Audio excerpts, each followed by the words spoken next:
Senate Republicans unveil their 2011-2012 budget plan. We'll take a look. The House votes to give the state school superintendent more clout, and there's movement to give taxpayers a Bill of Rights of sorts. Next. Quality public television is made possible through the financial contributions of viewers like you, who invite you to join them in supporting UNC-TV.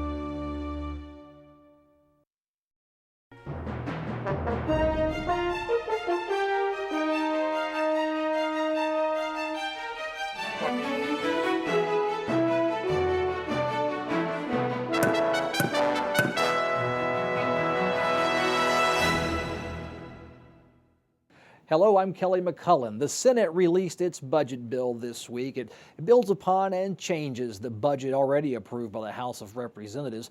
The Senate budget plan maintains the goals and philosophies of the House budget, but carries just enough changes and tweaks that it should lead to House and Senate negotiations in a few weeks. Senate Republican leaders called their proposed budget bill a reflection of their values and a fulfillment of campaign promises they made to reduce state spending and reduce state taxes. Senate President Pro Tem Phil Berger appeared this week on UNC-TV's North Carolina Now. We talked about balancing the budget without raising taxes. We talked about allowing temporary taxes to sunset. We talked about reforming education. We talked about a number of other things, and much of that is rolled into the budget. The Senate budget plan proposes $19.4 billion in state spending. It lowers personal income tax rates and does not include an extension of temporary income or sales taxes that will expire this July 1st. Democrats have proposed keeping some level of temporary sales tax in place to help fill the state's budget deficit. I think you could write a whole lot better budget than this without sales tax. The bad news is, I think this is what they want to do. It's not a penny. It's $1 billion. It's $1 billion out of the pockets of individuals in North Carolina. It's $1 billion out of small businesses in North Carolina. It's $1 billion that the economists tell us will create 11,000 jobs. The Senate's education budget offers spending cuts in public education reform. The budget proposal would hire 1,100 new teachers for kindergarten through third grade classrooms. The goal is lowering the teacher-to-student ratio to one teacher for every 17 students. The budget would only fund teacher assistants to work in kindergarten classrooms, ending state funding of assistants in higher elementary grades. Senate Republicans say these changes meet their goal of focusing on student reading. We're giving back a system that's geared to having kids reading by the time they finish the third grade. And the studies are telling us that the way to do that is to have a smaller class in grades 1, 2, and 3 and have a highly qualified teacher in those classes. Senate Minority Leader Martin Nesbitt said this Senate budget proposal will hurt public education. If you look at their way of doing away with things they don't like, it's a very simple model. You cut the money off and it implodes, and then you declare it a failure. Overall, the Senate's education spending plan would cut $1.2 billion across K through 12, the community colleges, and the UNC system. In K through 12, city school districts would see their state funding cut off in favor of funding one county school district. Assistant principal funding would face 21% cuts, and central office staff would receive a 16% budget cut. Eventually, the state would stop buying school buses. School districts would use their own local revenue. The More at 4 program would shift from the Department of Education into the Department of Health and Human Services, taking a 20% reduction. The Senate budget would also require the two schools for the deaf and the school for the blind to merge from 3 campuses into 2 campuses. The community college budget would fully fund enrollment, but require the College Board to cut $53 million at its discretion. Community college tuition rates would jump $10 per credit hour, and overall, the community college system would face $120 million in cuts. The UNC System Board of Governors will receive discretion to cut $434 million, but could not authorize across-the-board cuts. The Senate budget funds enrollment, boosts spending in some places, leaving a net spending reduction of $359 million, or about 10%. Governor Bev Perdue issued a written statement on this Senate budget, and she focused on education funding. She writes, "This state was built on providing a quality education for all North Carolinians. Let me be clear, it's a core part of who we are and what we value as a people. I've seen the House budget, and I'm reviewing the Senate budget. If they pass a budget that undermines our schools and fails to protect the quality of our education system, then I will have no other choice but to veto it." That's the governor speaking. The Department of Health and Human Services budget faces $479 million in cuts. Smart Start would be cut 20%. Mental health services would be reformed. Republican leaders say they found efficiencies to cut spending while maintaining services. The Health and Wellness Trust Fund would see $33 million redirected to the DHHS. That trust fund money would fund grants to fight teen tobacco use. It would boost medication assistance programs and help offset Medicaid reimbursement rate cuts for doctors. Senate budget writers also expect millions of dollars in savings by increasing the dispense rate of generic drugs. The Senate's Environmental and Natural Resources budget provides a boost to the Department of Agriculture and the State Department of Commerce. The Department of Environment and Natural Resources, however, would receive a funding reduction of $21 million. The Clean Water Management Trust Fund would be reduced from $100 million to $12.5 million. The Senate budget bill calls for departmental mergers. The Employment Security Commission would merge into the Department of Commerce. The Senate's public safety budget would merge the SBI, State Crime Lab, Department of Juvenile Justice, Crime Control and Public Safety, and the Department of Corrections into a new State Department of Public Safety. $25 million could be saved with this merger. The Senate's general government budget offers $50 million in cuts and some job eliminations, which are throughout the Senate budget proposal. The Department of Cultural Resources would be reduced $11 million. The Department of Revenue would be cut $10.1 million. The Workers' Compensation Fund would be tapped one time for $2.2 million. The Department of Insurance would receive a $3 million funding increase. Senator Richard Stevens of Wake County helped write this budget. Senator, how much of this budget was written knowing you have to deal with the House as the first step?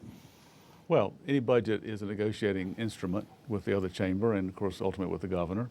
The Senate puts forward its best estimates and best perspective on the state government, but there are other perspectives in the other chamber, and, of course, the governor has even different perspectives. And at the end of the day, hopefully we'll all come together and reach common consensus. How do you reach that balance between putting your political philosophy into such a big bill versus following the money and seeing where it goes and where it runs out? In developing the Senate version of the budget, we started out with, first of all, a very major issue, and that was a $2.5 billion deficit. And there's, of course, as you know, a reason for that deficit. It was the fact that that much money was put into the budget from one-time sources, which went away. We all hoped the recession would have been over by now. It isn't. And the state still faces that deficit. So the first issue was, how do you fill that deficit? The second was, how do you meet the needs of the state? We have important and significant needs for education, for health and human services, for protecting the environment, and so forth. So that's the second part. The third part is, of course, how do you mesh all of that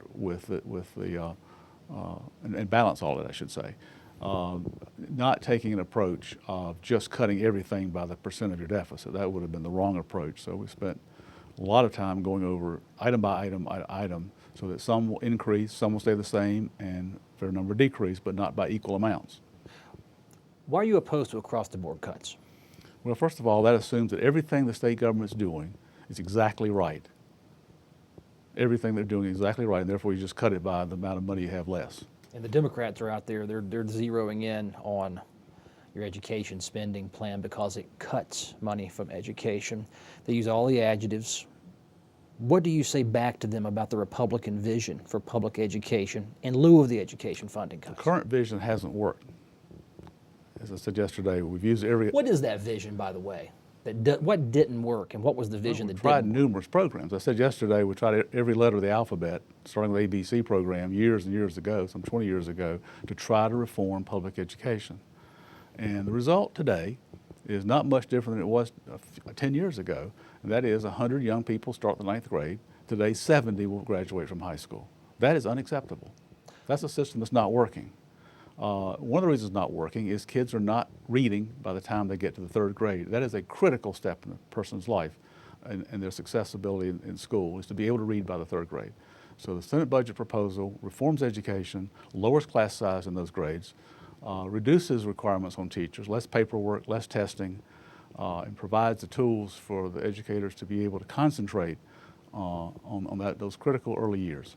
You'll have teaching assistant jobs that will be defunded in the Senate and House budget, particularly the Senate budget.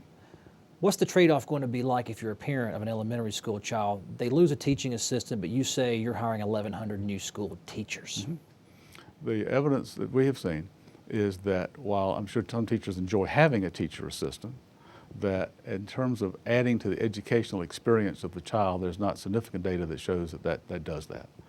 We think lower class size is a considerable body of evidence that says that helps. We think a longer school day will help. In addition, the Senate plan adds 5 more days to the school day.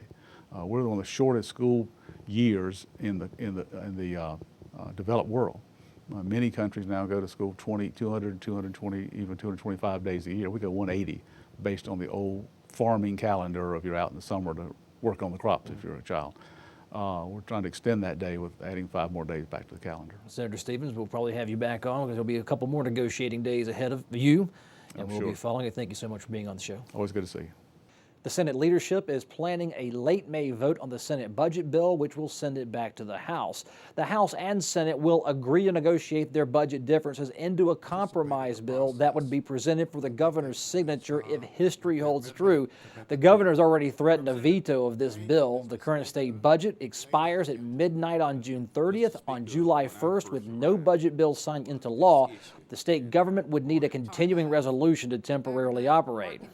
Senate Minority Whip Josh Stein of Wake County joins us. Senator Stein, I know what you think about this budget. All the Democrats are clear, but what could the Republicans do to it to earn some form of bipartisan support? They should value public education. They say that they're reforming education. It is not reform if you take 15,000 teacher assistants out of first, second, and third grade and say you're hiring 1,100 new teachers. The cuts to K-12 is going to result in another 2,200, 2,400 teachers losing their jobs. So if you walk down a set of stairs and you walk down all those stairs and you take one step back up, have you taken one step forward? Have you reduced class size? No, you've gone from having 2 adults in a class of up to 24 kids to 1 adult in a class of up to 24 kids. There will be fewer educators, fewer adults, and I have a first grade child. She has 2 adults in her class. If they went down to 1, they say they're going to have a class size of 1 to 15. 1 to 15 is some theoretical notion in the future. Next year in our schools, there will be 23, 24 students, and they will not be a teacher's assistant. They say the way you, being Democrats, have set school policy all these years has not worked. You've thrown more money at it. Kids still aren't reading. What do you make of that opinion? I think that we do not adequately value public education in North Carolina. This budget will move North Carolina to the very bottom. We will be below South Carolina, below Mississippi, below Alabama in per pupil spending on education. Does that represent what type of state North Carolina should be? I don't think so. We need to have, look, this idea about extending the school year, I introduced a bill to do just that, and a number of Republicans co-sponsored it with me. That's great. I think we should make some reforms to public education. But to confuse slashing the public K-12 budget, the community college budget, and the university budget with reform ideas that have nothing to do with money is to try to cloud the message. What they are doing, it is the largest cut to education in the state's history on top of 2 brutal years because of the recession. And so at a certain point, you cannot cut anymore, and North Carolina should not be at the bottom. If the budget bill's so bad, why not tell the governor, support it, give it to the people of North Carolina? You got 2012 coming up next year. Let the voters decide whether that bill would work or not. Well, because the governor has a responsibility to the state not to do damage. This bill will do damage to our state, it'll do damage to our kids, it'll do damage to our future. The governor has a responsibility to do what is best for North Carolina. Handicap this one. If it stays as it is, if this bill moves a little bit towards the House position, how will this budget debate end in the near future? There's no way to know. I mean, there are plenty of times in history where you have two groups that have very different views on what something should happen, and there becomes a moment when a negotiation, a compromise has to happen. I trust that the Senate leadership and the governor can get it done, and it's just the goal has to be, let's not use rhetoric, let's actually try to move the state forward. Can you reach a compromise with the Republicans that they can preserve their campaign promises that they won the election on, and you still feel happy about a budget bill getting signed? I don't know. Whether what they won the election on or not, who really knows? I mean, what they should do is articulate what their vision for the state is. The governor should articulate what her vision for the state is. And the Democrats in the legislature need to articulate what the vision is. And hopefully, rational minds will prevail. Thank you, Senator Stein. Thank you. House Republicans offered a new unemployment benefits extension bill this week. The first bill that passed was vetoed by Governor Perdue. It contained a state government continuing resolution that would keep state government running in the absence of a budget bill being signed by July 1st. A bill that would have dealt with how trees were removed in the towns of Cornelius and Davidson, North Carolina, was stripped or erased this week and replaced by a new House Republican proposal. It would extend unemployment benefits to up to 45,000 jobless North Carolinians.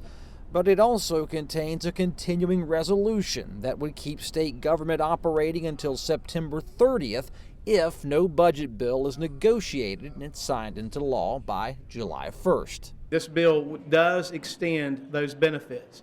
It provides them.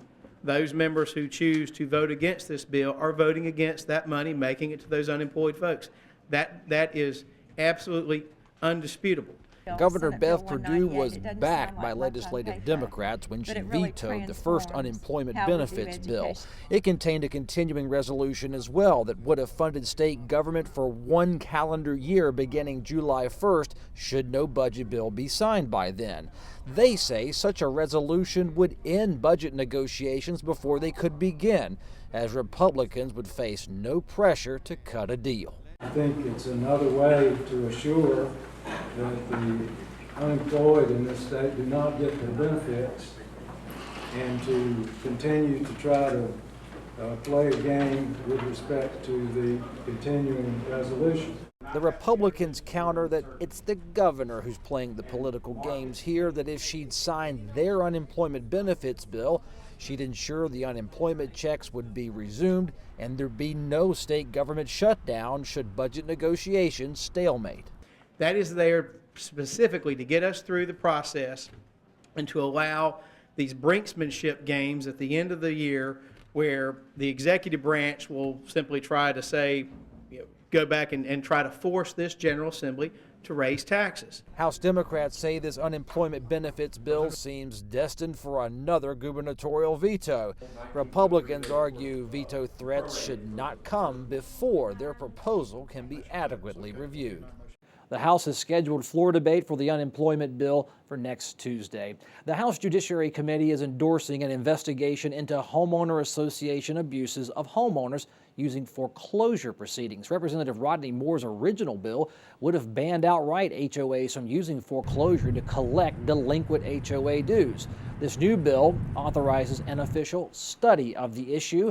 The results could lead to future legislation. This would be a good thing for us to bring forward and the General Assembly study, not only study but act upon it. A legislative team will conduct this HOA study. The House has passed a bill that would limit the amount of campaign contributions given by some state vendors. Supporters say this newest campaign finance law will further diminish the appearance and possible action known as pay-to-play. State vendors could only contribute $500 to a candidate or campaign committee. The vendor limits on campaign contributions would only apply if their state contract is worth more than $25,000. The House passed a bill to reform the power structure between the state superintendent of public instruction and the state board of education. Now, this was a Republican bill that had Democrats worried and complaining, but a key compromise came through this week that changed all that. A bill was filed and debated weeks ago that would place the state superintendent of public instruction in authority over the State Board of Education. Instead, that bill was changed this week, and that change earned the legislation bipartisan support. Now, the superintendent does not have a vote. It is simply the secretary of the board. Folks, allowing that person being the superintendent to be on the board, you are giving the people of this state who already thinks the superintendent has a voice, truly a voice on that board. The new bill would ask state voters to amend North Carolina's Constitution. If amended, the state superintendent would become a member and the chairperson of the State Board of Education. The superintendent would also make all state-level appointments of supervisory and administrative positions that operate the public schools. Democrats, who weeks ago accused Representative Brian Holloway of proposing the creation of a school czar, applaud the new bill. But what I do appreciate is the fact that he listened to the comments, the concerns, and some of the criticisms that were involved in the initial draft of the bill. And I think we've got an excellent bill here that will put this on the ballot as a constitutional amendment. The big change in this bill is the empowerment of the state superintendent. But the state school board would also get larger, including legislative appointments of board members and shorter 6-year terms of office instead of 8 years. The bill heads through the Senate process next. The House Transportation Committee approves a bill to launch an independent review of the Department of Transportation. Representative John Torbett says the performance evaluation will seek efficiencies and cost savings that could free up money to create and repair the state's infrastructure. And just put it as simple as I possibly can. If we can capture another 1/10 of a mile out of what we're currently using in a mile, that's another 1/10 of a mile. And do the math. The Joint Legislative Transportation Oversight Committee will set the deadlines for seeing the results of this DOT investigation. The House passes a bill allowing the garnishment of wages to satisfy judgments in civil cases. Those seeking to collect a monetary judgment would have to contact the debtor and offer a few ways of collecting on the judgment. But should that debtor ignore the outreach, skip town, or otherwise try to dodge paying the damage amount and they can pay, a court could step in and authorize wage garnishment. This bill sits in the Senate. The House began deliberating a bill that would place limits on state spending while making it more difficult for lawmakers to raise state taxes. Republicans are calling it the Taxpayers' Bill of Rights. The Taxpayers' Bill of Rights is a piece of legislation. It would limit how much North Carolina's state budget could grow while creating a 2/3 supermajority requirement for any state tax increases.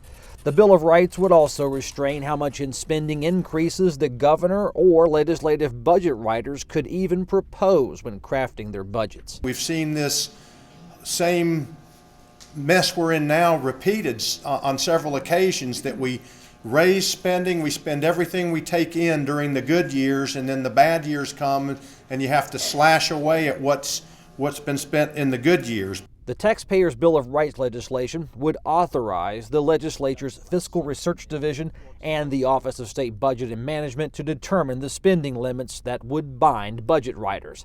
Then the governor, treasurer, and state controller would face heavy restrictions on authorizing any spending that would violate the yearly state budget cap. The state treasurer's office says the state voter best decides how budgets are drawn and implemented. After all, they elect lawmakers. You stand before the voters every 2 years.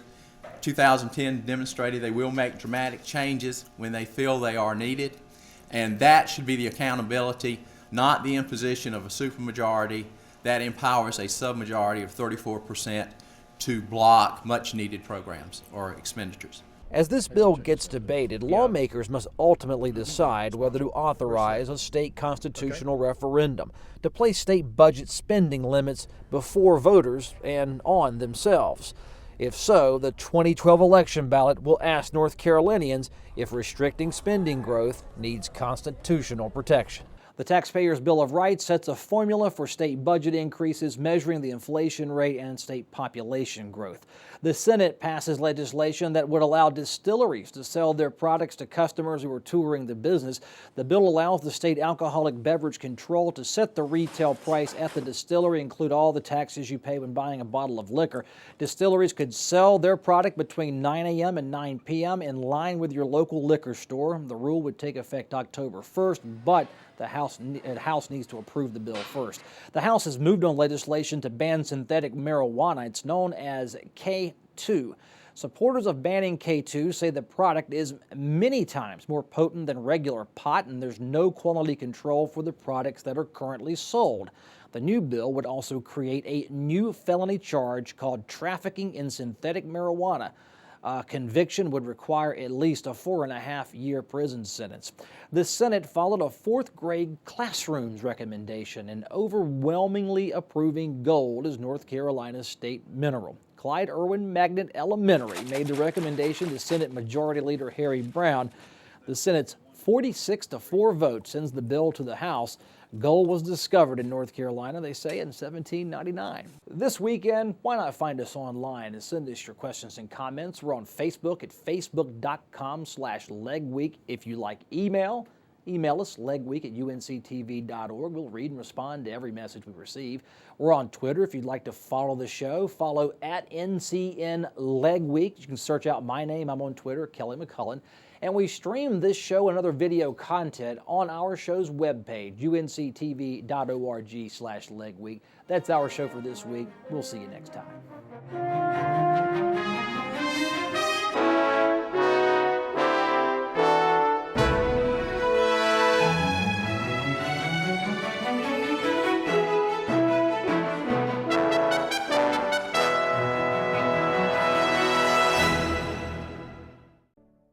Quality public television is made possible through the financial contributions of viewers like you, who invite you to join them in supporting UNC-TV.